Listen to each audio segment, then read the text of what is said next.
আমি কথা কওঁতে দুই ধৰণে প্ৰকাশ কৰিব পাৰোঁ।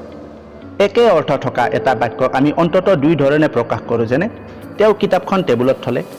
এই বাক্যটোক আমি অৰ্থৰ সাল সলনি নকৰাকৈ তেওঁৰ দ্বাৰা কিতাপখন টেবুলত থোৱা হ'ল এনেকৈও ক'ব পাৰোঁ। আন এটা এক্সাম্পল চোৱা, I am reading a book. এই বাক্যটোক মই এইবাৰ এনেধৰণেও ক'ব পাৰোঁ যে এ বুক ইজ বিং ৰেড বাই মি।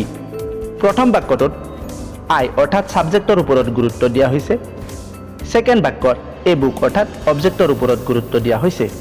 নমস্কাৰ, মই দিগন্ত।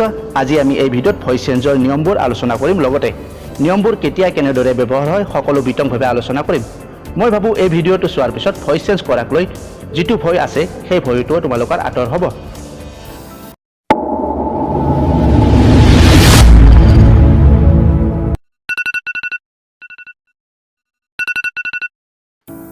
ভইচ চেঞ্জৰ নিয়মৰ বিষয়ে শিকাৰ আগতে প্ৰথমে আমি ভইচ চেঞ্জৰ বিষয়ে চমুকৈ জানি লওঁ। ভইচ তোমাৰ দুই প্ৰকাৰৰ, এক্টিভ আৰু পেছিভ। এতিয়া এক্টিভ ভইচ কি? এক্টিভ ভইচ হ'ল যেতিয়া ছাবজেক্টে কোনো এটা কাম নিজে সমাধি কৰে, যেনে I C A tiger. I subject হ'ব, চি তোমাৰ ভাৰ্বৰ প্ৰেজেণ্ট ৰূপ, এ টাইগাৰ অবজেক্ট। এতিয়া আমি ইয়াক পেছিভ ভইচ কৰিম। পেছিভ ভইচ কেতিয়া হয়? যেতিয়া ছাবজেক্টে কামটো নিজে সমাধি নকৰে, তাৰ পৰিৱৰ্তে অবজেক্টক গুৰুত্ব দিয়া হয়। আমি কি কৈছিলোঁ? I C A tiger. ইয়াত হ'ব এ টাইগাৰ ইজ চিন বাই মি। বুজা নাই ন? কনফিউজ হৈছা নেকি? ঠিক আছে। এতিয়া ভইচ চেঞ্জ অৰ্থাৎ এক্টিভ টু পেছিভ আৰু পেছিভ টু এক্টিভ ভইচ কৰাৰ নিয়মবোৰ প্ৰথমে শিকি লোৱা। Rules for change of voice. 1 number নিয়মটো কি হ'ব? এক্টিভ ভইচৰ অবজেক্টটো পেছিভ ভইচত ছাবজেক্ট হৈ বহে। কি ক'লোঁ মই? এক্টিভ ভইচৰ অবজেক্টটো পেছিভ ভইচত ছাবজেক্ট হৈ বহে। ইয়াত চোৱা, আই আছে, শেষত কি হৈছে? মি হৈছে। আৰু ইয়াত এই টাইগাৰটো শেষত আছে অবজেক্ট হৈ ইয়াত, আৰু এই টাইগাৰটো প্ৰথমতে বহিছে। এই টাইগাৰৰ ওপৰত বেছি গুৰুত্ব দিয়া হৈছে। সেয়েহে প্ৰথম নিয়মটো চোৱা, এক্টিভ ভইচৰ অবজেক্টটো পেছিভ ভইচত ছাবজেক্ট হৈ বহে। 2 নম্বৰ নিয়ম, এক্টিভ ভইচৰ মেইন ভাৰ্বৰ টেন্সৰ ফৰ্ম অনুসৰি পেছিভ ভইচত বি ভাৰ্বৰ ফৰ্ম ব্যৱহাৰ হ'ব। যদি তোমাৰ এক্টিভ ভইচত মেইন ভাৰ্বটো চিম্পল প্ৰেজেণ্ট টেন্স থাকে, পেছিভ ভইচত এমিজাৰ হ'ব। একবচন বহুবচন চাব লাগিব, কিন্তু এমিজাৰৰ 3টাৰ ভিতৰত এটা ব্যৱহাৰ হ'ব। চিম্পল পাষ্ট টেন্স হ'লে ৱাজ ৱেৰ। কণ্টিনিউৱাছ কেনেকৈ গম পাবা? ভাৰ্বৰ লগত আই এন জি থাকিব। ভাৰ্বৰ লগত আই এন জি থাকিলে তেতিয়া তোমাৰ আই এন জিৰ সলনি বিং ব্যৱহাৰ কৰিব লাগিব। ভাৰ্বটোতো পাষ্ট পাৰ্টিচিপল হ'বই।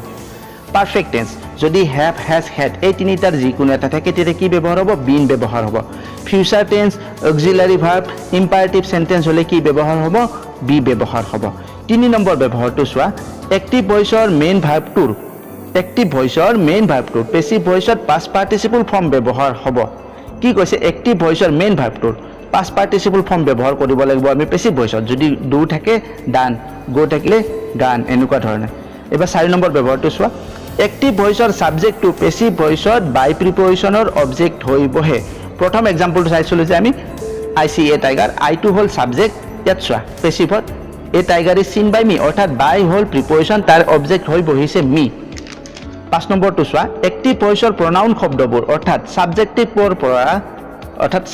প্ৰনাউনৰ পৰা অবজেক্টিভ প্ৰনাউনলৈ পৰিৱৰ্তন কৰিব লাগে। লিষ্টখন চোৱা। প্ৰথমে আই থাকিলে মি, হি থাকিলে হিম, চি থাকিলে হাৰ, উই থাকিলে আছ, দে থাকিলে ডেম, আৰু যদি ইউ থাকে তেতিয়া ইউৱে হ'ব।